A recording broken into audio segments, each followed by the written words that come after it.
Para terminarmos essa nossa situação na Bacia do Paraná, muito nós falamos aí sobre uma questão que é um nome bonito, um nome difícil, né? Você sabe que nome difícil é uma beleza, principalmente nas ciências humanas, quando você coloca aqueles nomes que parecem fórmula de remédio, mas necessários, né, bicho? Chamado de hidrogeopolítica. Ora, essa hidrogeopolítica pode ser tanto a hidrogeopolítica das águas marinhas. Nós temos 3 vídeos sobre a expansão dos Estados Unidos. Nesses 3 vídeos nós falamos da força da frota naval norte-americana, não é? Com as frotas até a 7ª frota, controlando várias áreas do mundo, desde a costa do Atlântico até mesmo a região do Pacífico. Professor, eu estou sabendo aí que a Rússia está com submarinos nucleares aí, chegando próximos às costas dos países americanos aí, sem serem vistos, não é? Então, fião, é o que fala. Se não dá para ser visto, como é que eu vou ver? Tenho cara de super-homem? Não tenho, filhão. Então, na realidade, isso é verdade. A Rússia, né, já temos até um vídeo que nós falamos sobre a questão, a nova era nuclear. A Rússia vem cada vez mais na vanguarda de armamentos aí, tornando às vezes algumas defesas inócuas, né? Eu não posso falar de time de futebol aqui, senão serei xingado, mas tudo bem. Mas é o seguinte, filhão, e temos a hidrogeopolítica das chamadas águas continentais, que são as águas internas. Nisso aqui nós temos os lagos, nós temos os lençóis freáticos ou aquíferos, e nós temos também os rios. Lembrando, né, os lençóis freáticos também são disputadíssimos. Haja vista a questão do aquífero da Núbia na região do Egito e Sudão. Haja vista, por exemplo, o aquífero Guarani, o aquífero internacional. Vamos fazer um vídeo só sobre os principais aquíferos brasileiros para você ver o volume de água que nós temos. Temos um vídeo onde falamos sobre a distribuição de águas do mundo, tá? Então nós temos esses aquíferos e os rios.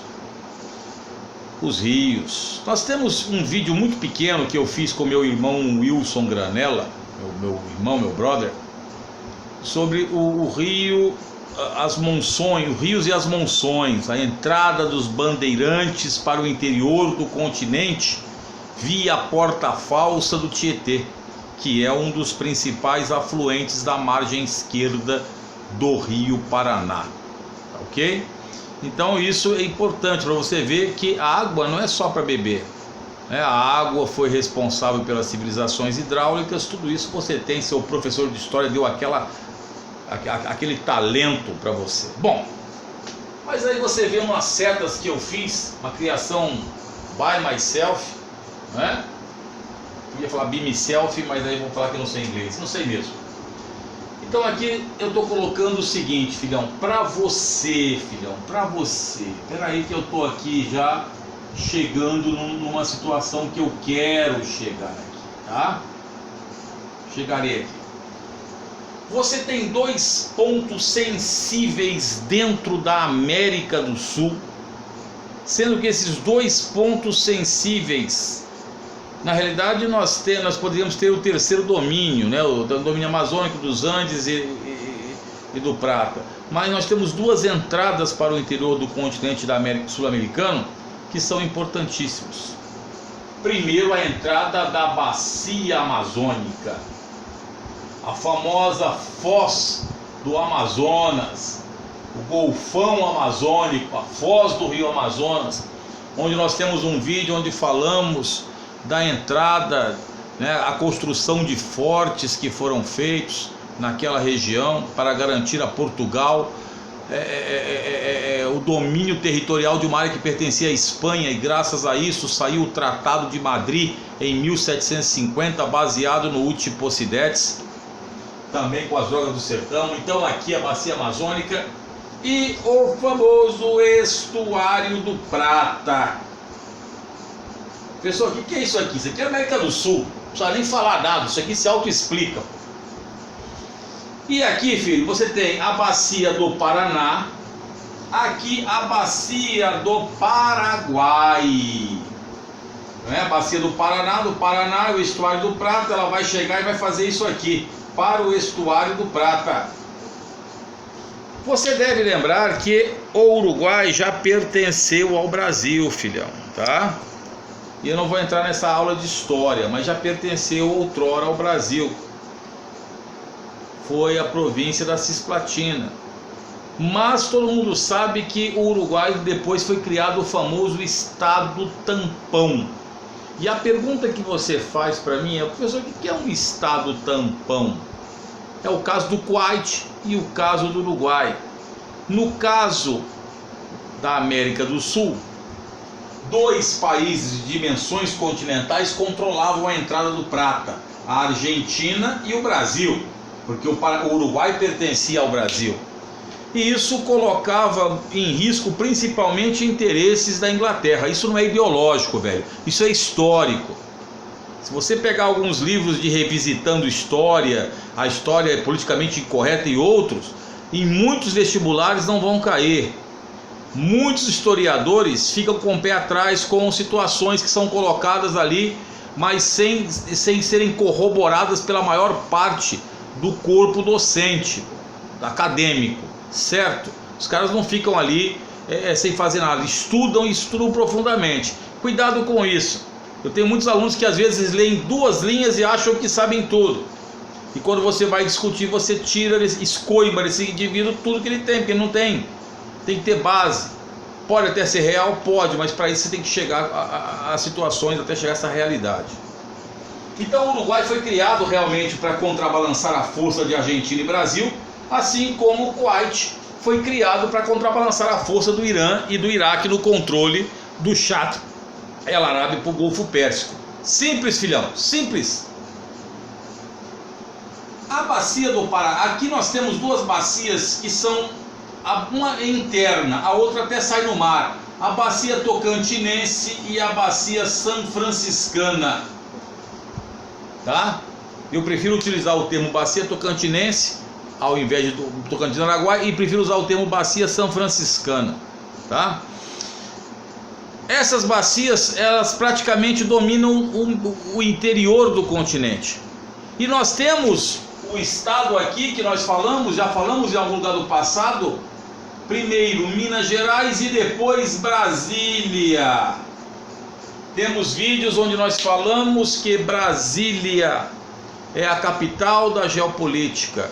Brasília tem o controle das águas continentais do território nacional, por isso ela foi construída onde foi construída. Temos 3 ou 4 vídeos sobre Brasília, está na nossa playlist de atualidades, filhão. 60 anos de Brasília. E Minas Gerais, a chamada Doadora Plácida, onde nós temos nascentes de várias bacias hidrográficas importantes do Brasil. Entre esses dois complexos, posso estar enganado, nós temos o famoso Espigão Mestre. Tá? E daqui a pouco vou chegar onde eu vou chegar aqui. Aqui a bacia amazônica, e essa bacia, professor, é a famosa bacia do Orinoco na Venezuela, ligada à bacia amazônica por um canal chamado Canal de Caciquiaré.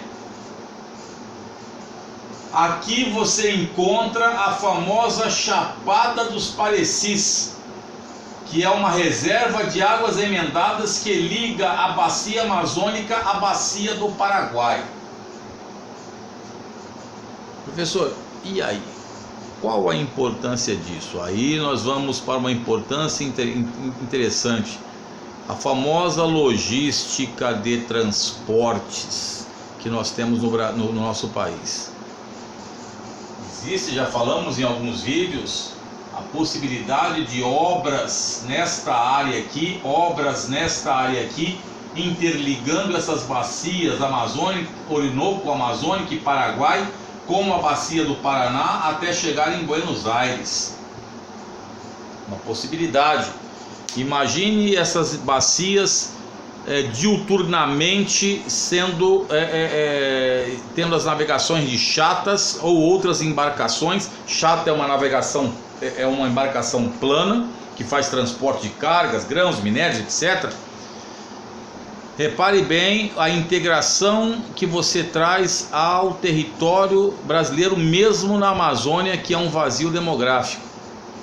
É claro que a construção de algumas obras desse porte poderiam trazer alguns impactos ambientais e alguns impactos sociais. Entenda bem, toda a construção que você faz tem impactos ambientais e sociais, quase. Sociais não, ambientais, pode ter, ambientais e sociais. Você tem uma coisa chamada EIA, Estudo de Impactos Ambientais, que é feita em linguagem técnica. E depois você tem o RIMA, Relatório de Impactos Ambientais. Lembrando que por isso que surgiu muito a profissão de engenheiro florestal. Aí o pessoal até falava de uma forma jocosa, que não é verdade, que eles só serviam para fazer esses impactos de EIA e RIMA. E não é isso. Quem é engenheiro florestal sabe que a diversidade de funções que a profissão abrange é muito maior, claro. Bom, então existe essa possibilidade, né, de fazer essa interligação, e existe uma possibilidade de você fazer aqui a hidrovia do Tocantins ligar-se à hidrovia do São Francisco. Inclusive alguns dizem da possibilidade, ao invés da transposição das águas somente do São Francisco, você fazer a transposição de águas do rio Tocantins, Araguaia, para algumas áreas mais áridas, mais secas, mais áridas, mas que tem clima semiárido ou às vezes um clima tropical típico. Então veja, a questão das águas do Brasil, ela é fundamental.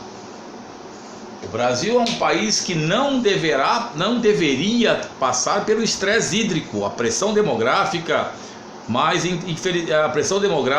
o baixo volume de aquíferos. Entretanto, a má conservação que nós temos e a distância das maiores bacias hidrográficas dos grandes centros traz preocupação. Mas poderiam ser criadas algumas obras artificiais para interligar? Poderiam. Compensariam? Aí precisaria ver os custos operacionais de uma obra dessa.